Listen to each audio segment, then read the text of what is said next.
Fala galera que curte jogos de tabuleiro, eu sou o Luciano aqui do Board Game Brasil e recentemente eu joguei um jogo que estava assim na minha lista de jogos aguardados há muito tempo para jogar, que era o The White Castle, um jogo que eu comprei no ano passado e que estava na estante sem jogar, gente. Aí eu dei um jeito de me reorganizar aqui nas minhas jogatinas, na minha vida de board gamer, para poder trazer alguns desses jogos que eu queria jogar, para poder jogar, conhecer e também vir falar um pouquinho mais sobre eles aqui para você. Então hoje eu vou fazer meu vídeo de análise aqui do The White Castle. E como é que é o vídeo de análise? Eu vou falar um pouquinho sobre como o jogo funciona, não é um vídeo de regras detalhadas, mas é mais ou menos para dar uma ideia da mecânica do jogo, e depois eu vou fazer uma análise com alguns critérios aqui que eu geralmente uso para analisar, e dessa vez eu vou incluir um critério novo que eu acho que vai ser interessante para todo mundo, que é o critério de jogos semelhantes, assim, jogos que quando eu estava jogando, eu fico com o sentimento de que aquele jogo é meio semelhante, então eu vou usar isso também como um critério novo nas minhas análises, para trazer um pouquinho mais de familiaridade de informação para vocês, tá bom? Então, gente, o The White Castle é um jogo onde basicamente você está controlando ali um clã japonês imperial que está tentando conquistar mais favores ali dentro do castelo de Himeji, o castelo do Shogun lá do Japão. E o jogo é feito todo em torno, não todo, né, mas ele é feito em torno aqui deste tabuleirinho, que é o tabuleirinho que representa o castelo de Himeji, onde você tem aqui as salas que tem níveis diferentes. Então esse primeiro nível tem 3 quartos, 2 quartos e 1 quarto, que é a sala onde fica o Shogun em si. Além disso, você tem um poço aqui embaixo, o portão de entrada do castelo, uma área livre aqui, um campo onde você tem algumas ações disponíveis, e tem a área de treinamento dos samurais. Basicamente, são as regiões que a gente tem aqui, além da trilha de pontos que passa aqui em cima, e dessa trilha que é uma trilha meio que da passagem do tempo, onde tem essa garça branca, que curiosamente o castelo de Himeji é o castelo da garça branca, né? E aí a inspiração para o jogo também veio um pouquinho disso. Você vê que a garça branca aqui ela está presente no mapa. Por quê? Porque é a representação do castelo de Himeji.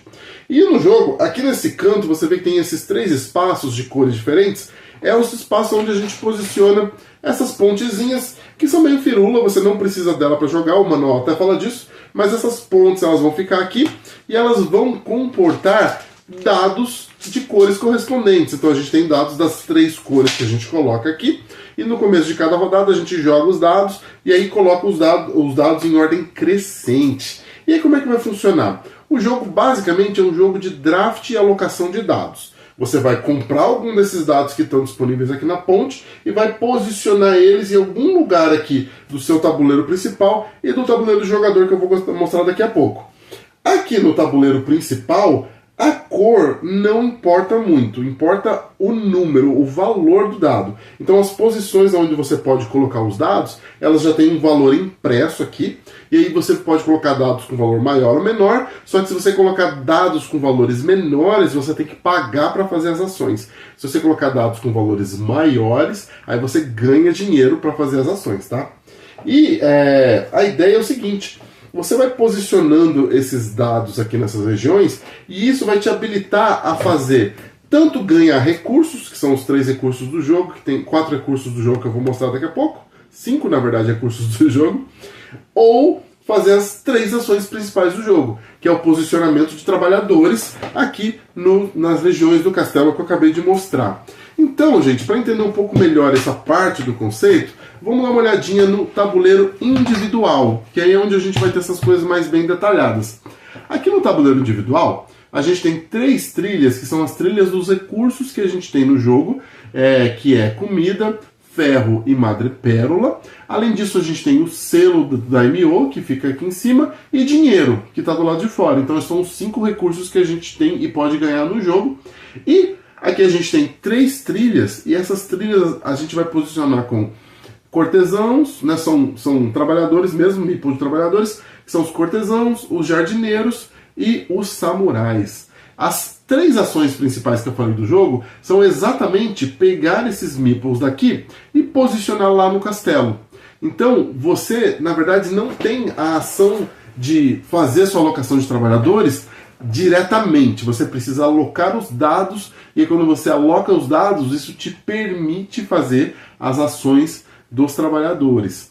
E as ações dos trabalhadores, elas são interligadas aos recursos. Então, para fazer as ações do jardineiro, você precisa de comida. Para fazer as ações dos samurais, você precisa de ferro. Para fazer as ações das cortesãs, você precisa de pérolas. Então, o jogo ele tem uma certa intrinsecalidade, as coisas estão interligadas, baseadas nisso. E aí, a ideia do jogo é que você vai draftar 3 dados por rodada e são 3 rodadas ao todo. Então você vai, no final das contas, você vai comprar 9 dados e vai jogar esses 9 dados, né? E você vai fazer as ações e vai encadear alguns bônus, alguns combos. E aí no final você vai somar os seus pontos baseados principalmente nos trabalhadores que você posicionou ali no mapa. Porque se você conseguir juntar recursos para posicionar os trabalhadores em lugares melhores, vale mais pontos. Se você não conseguiu muitos recursos e posicionou em lugares mais inferiores, você faz menos pontos. Então você conquistou menos prestígio ali na família do Shogun, tá? Então essa é a ideia basicona do jogo. Igual eu falei, é longe de ter uma ideia de explicação de regras, mas acho que dá para vocês terem uma ideia de como o jogo funciona. E aí vamos lá para a análise do jogo em si. O primeiro critério que eu uso é o critério arte. Eu sempre falo se eu acho positivo, negativo, neutro, tá? E no final eu dou uma nota numérica. A arte eu achei positivíssima. Eu acho esse jogo maravilhoso. Particularmente, assim, eu amo coisas japonesas. Eu já morei no Japão, eu já fui no Castelo de Himeji. Então, assim, me traz uma sensação boa ver essa arte. Me deixa bem, assim, bem nostálgico. Eu achei um mapa muito bonito. O tabuleiro do jogador individual, tá vendo? É um tabuleiro bem bonito também.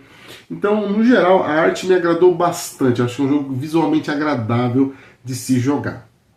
O segundo critério são os componentes. E esse aqui, gente, é positivíssimo. Ele tem coisas que nem precisava ser assim. Por exemplo, a ponte. É coisas de jogo deluxe, mas ele não é uma versão deluxe, é a versão normal dele. Porque você pode jogar sem essa ponte, mas com a ponte fica mais bonito. Você põe os dadinhos aqui em cima, nas pontinhas, para você saber quais dados estão disponíveis, quais não estão. Eles têm uns tokens, esse jogo tem uns tokens assim, maravilhosos, que são completamente desnecessários, mas que são muito bonitos. Tipo esse daqui, ó. Esse meeple aqui, meeple? Não sei se é um meeple, mas esse bichinho aqui, que é o marcador de rodada, pra você ter ideia. Ele simplesmente serve para dizer se está na rodada 1, 2 ou 3, mas é um chati de um castelo. Chati, para quem não conhece, é esse bicho meio peixe, meio polvo, meio leão, que você sempre vê ele em cima no topo dos castelos japoneses. E ele, na lenda, ali na tradição, ele estava ali para tentar prevenir o castelo de pegar fogo, né? Prevenção de incêndio. Então ele sempre colocava ali na pontinha dos castelos. E aí olha só, gente, que belezura que eles fizeram para colocar como marcador de rodada. Não era nem necessário, mas acho super bonito. Além, por exemplo, ó, deixa eu mostrar para vocês o meeple que a gente usa para marcar a ordem do turno. Olha só, essa linda garça aqui, olha que bonito.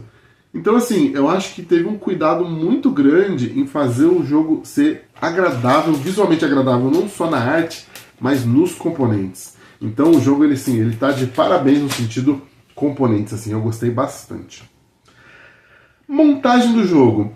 A montagem eu vou falar neutro, sabe? Eu não vou falar positivo. Não é um jogo que demora infinito pra você montar, é super rápido pra você montar, mas ele tem uma montagenzinha que você tem que tomar um pouquinho de cuidado, assim, porque ele tem umas pecinhas bem pequenininhas que representam cores de dados. Aliás, gente, eu falei uma coisa um pouco errada, tá? Eu falei que a cor do dado não importa quando você aloca dado no tabuleiro principal. Ela importa para dizer as ações que você vai fazer, mas ela não restringe o local que você posiciona os dados. Deixa eu corrigir isso aqui. Porque no tabuleiro do jogador, você só pode posicionar os dados das cores que são descritas aqui. Enquanto que no tabuleiro principal, você não tem essa restrição. Mas as ações que você pode fazer, elas dependem da cor do seu dado. Por quê? Porque quando você monta o tabuleiro principal, você tem pequenas pecinhas que você vai colocando que dizem cada ação qual é a cor de dado que realiza aquela ação, tá? Então, só fazendo uma errata do meu próprio vídeo, tá, gente? Mas de qualquer maneira, essas pecinhas toda vez você tem que refazer, obviamente para dar mais rejogabilidade para o jogo, que é positivo, mas é um pouquinho assim, são pecinhas pequenas, você tem que botar numa ordem certa, tem algumas que você coloca virada para cima, tem outras que você coloca primeiro. Então, assim, arranjando um pouquinho de picuinha para reclamar, não atrapalha demais, mas é uma coisa que você tem que sempre fazer um pouquinho, né, um pouquinho mais detalhado quando você está fazendo para o jogo ficar bem montadinho. Mas fora isso, não dá muito trabalho e é um tipo de jogo que você consegue ali em 10, 15 minutos deixar ele montado pronto para ser jogado. Na questão de regras, eu também vou colocar neutro, porque por ser um jogo simples, as regras elas não parecem tão claras, assim, parece que tem uma coisa estranha. Esses jogos da Devir, eles têm uma coisa que é um pouquinho curiosa, que é o seguinte: eles vêm com muitos manuais de várias línguas, porque eles fazem versões internacionais do jogo, né? Tenta vender para um monte de lugar produzindo um só. Primeiro que é meio que um desperdício de recurso, é meio peso a mais, então é uma coisa que custa no transporte também, se você parar para pensar em frete de jogo, porque os manuais acabam pesando, né? Você tem aqui 5 manuais, sendo que você vai usar um, no máximo 2. Às vezes você vai usar o inglês e o português, para tirar alguma dúvida, sei lá. Mas os outros 3, que é o italiano, o que mais tem aqui? Espanhol e catalão, eu acho que é isso que tem aqui. Mas de qualquer maneira, você não vai usar todos, sabe? E aí fica meio esse desperdício, e parece que na língua que a gente usa, que é o português, que é de Portugal, ou o inglês, ele não fica tão claro algumas coisas. Então, algumas coisinhas bobas eu demorei um pouco pra pegar, sabe? Então me incomodou um pouquinho esse ponto. Além disso, os manuais, para ser mais enxuto, menorzinho, ele não tem a lista dos componentes aqui. Ele já vai direto para a preparação do jogo. Eu gosto da lista de componentes, me ajuda a entender o que é o que e tal. Se você quiser ver a lista de componentes, você tem que ler um Q-code, ir para uma página, perde um pouquinho ali o dinamismo de estar ali na sua mão. Então é uma coisinha que eu também achei um pouquinho curiosa, uma decisão um pouquinho curiosa que eles tiveram. Mas no geral, depois que você entende o espírito do jogo, as regras elas não são nem um pouquinho difíceis de entender e de explicar, tá? É muito mais para você passar por essa primeira rodada ali de leitura. Próximo critério é a jogabilidade. E aí vai muito positivo, assim. Esse é um jogo que fluiu, que é uma beleza com a gente, sabe? Fluiu muito bem. Ele é um jogo de fácil entendimento, ele é um jogo de fácil afluência, porque basicamente eu adoro o jogo que é desse estilo, onde você explica pra pessoa assim, ó, no seu turno você pega um dado e posiciona em algum lugar. E as coisas que vocês vão fazer vai sair daí. Porque a pessoa, pelo menos, ela sabe o que ela tem que fazer no turno dela, pegar um dado e colocar em algum lugar. E aí, com o tempo, ela vai entendendo o que cada lugar faz, as ações, o que elas vão fazendo. E esse jogo, no final, ele é um jogo que tem 3 ações só, que são as ações relacionadas aos 3 trabalhadores diferentes. E um monte de coisa de recurso. Mas não é uma vastidão de coisas que você pode fazer. É bem enxuto, sabe? Então, é simplesmente assim, como é que eu faço para conseguir rodar mais dessas ações de posicionamento dos trabalhadores, mas para eu poder posicionar os trabalhadores eu preciso de recurso. Então, como é que eu faço uma sequência aqui de draft de dados, posicionamento de dados, onde eu consiga angariar os recursos que eu preciso para poder colocar os trabalhadores que eu quero, sabe? Ele é mais ou menos assim, bem simples nesse sentido. Ao mesmo tempo, é um jogo super apertado. Por que ele é super apertado? Porque ele tem um número fixo de vezes que você joga. Você faz 3 turnos por rodada e são 3 rodadas. Então você vai draftar 9 dados. E você vai jogar esses 9 dados e tudo que você vai fazer no jogo tem que prover desses 9 dados, sabe? Então ele é um jogo que preza por você tentar encadear ações, tentar fazer combos de ações para maximizar os seus turnos. Porque senão, se você desperdiça um turno, você desperdiçou muita coisa, sabe? Se você faz, às vezes você tem que ir no poço, o poço é simplesmente para você angariar recurso, é um turno quase que desperdiçado, sabe? É um pouquinho triste você ter que fazer isso, porque realmente um turno aqui é muito importante. Agora vamos para o próximo critério, que é a rejogabilidade. Na rejogabilidade, eu achei positiva, gente. A gente jogou pelo menos umas 3 vezes seguidas esse jogo, assim, não no mesmo dia, mas seguidos, porque a gente amou ele. E é o tipo de jogo que ele é meio que um puzzle, ele é meio que um quebra-cabeça espacial. Você está tentando identificar a melhor sequência que você faz de alocação de dados que vai desencadear as alocações dos trabalhadores e dos recursos que você precisa. Então ele sempre tem ali meio que um quebra-cabeça para você olhar, tipo assim, se eu pegar esse dado, posicionar aqui, eu ganho essa ação, aí eu vou pegar esse trabalhador, vou colocar ali, vou ganhar essa outra ação, eu vou fazer essa ação, sabe? Você fica tentando buscar caminhos de como resolver. E eu acho que é isso que instiga esse jogo a ser interessante e fazer as pessoas quererem jogar ele de novo. Eu mesmo tô doido para jogar ele de novo, exatamente por esse critério. É o critério daquele prazer de você encontrar caminhos de alocação que você consiga maximizar ali o seu turno. Então ele é um jogo que tem essa pegada da rejogabilidade muito legal, e como você rearranja as cartas e as cores de dados, quando você vai jogar de novo, você não joga mais o mesmo tabuleiro, você não tem mais o mesmo desafio ali, você tem um novo desafio para você tentar entender o que é melhor para fazer. Eu particularmente achei a rejogabilidade muito alta e achei bem legal essa parte. A questão da duração, eu vou botar neutro, tá, gente? Porque eu achei muito rápido. Dependendo de como você joga, o jogo pode ser muito rápido, porque igual eu falei, você vai jogar só 9 vezes. Tudo bem que essas 9 vezes que você joga, pode ser que você acabe ainda se prolongando por fazer combos e esticar ali as suas ações. Mas não deixam de ser somente 9 turnos que você faz. Para muita gente é um ponto positivo, para mim também não é um problema muito grave, mas eu fiquei às vezes com aquele sentimento de que eu queria fazer um pouquinho mais e não consegui fazer porque o jogo acabou. E vamos para o novo critério aqui de avaliação para mim, que são os jogos parecidos. O primeiro jogo que me vem na mente, e aí eu posso estar meio maluco, gente, mas foi o Paladinos do Reino Ocidental. Por quê? O Paladinos do Reino Ocidental também é um jogo onde você está manipulando, trabalhando com 3, nesse caso, lá não é 3 recursos, mas são 3 habilidades, né, 3 características que você tem nas trilhas ali que você sobe e desce.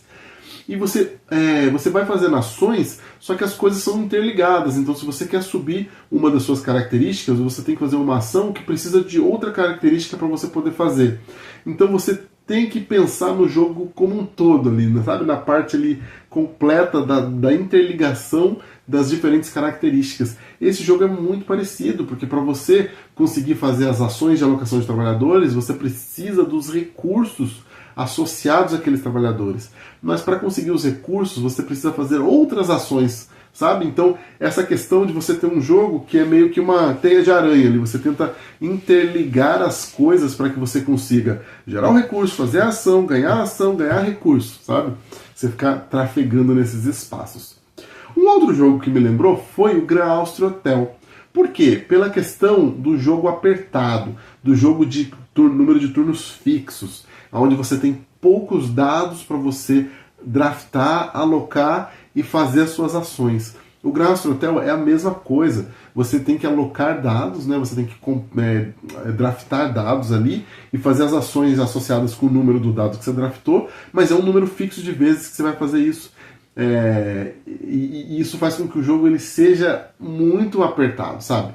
E aqui também eu achei um jogo bastante apertado nesse sentido. Além de que lá no Gran Austria Hotel você tem a trilha do Imperador, que é um negócio que você tem que ficar no canto do olho ali, sempre olhando para ele, porque ele pode te prejudicar se você não presta atenção. E aqui no White Castle eu senti que a parte do fazendeiro, do jardineiro ali, a alocação do trabalhador do jardineiro, ela tem um pouco essa pegada da trilha do Imperador.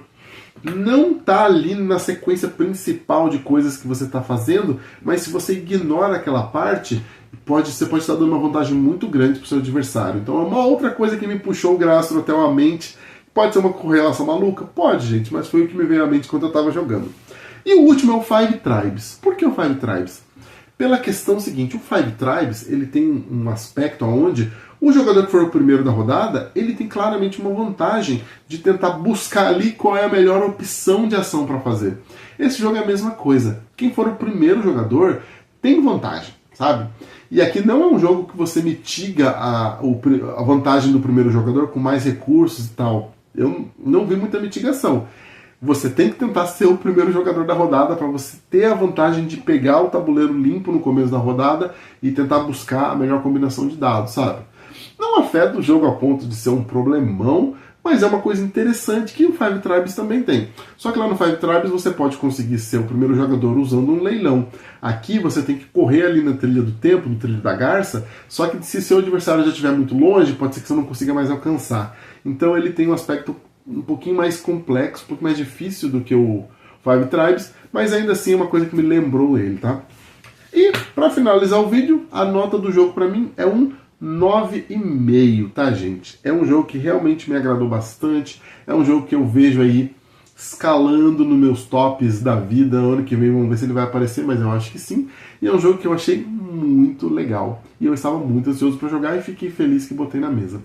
Então é isso, gente. Me conta se vocês gostam do White Castle, me contam aí se vocês têm interesse em conhecer o White Castle, se ficou alguma dúvida sobre o jogo, se eu falei alguma coisa errada, também me corrija que eu deixo ali bem marcadinho para todo mundo ver, tá bom? Então é isso, muito obrigado, até o próximo vídeo.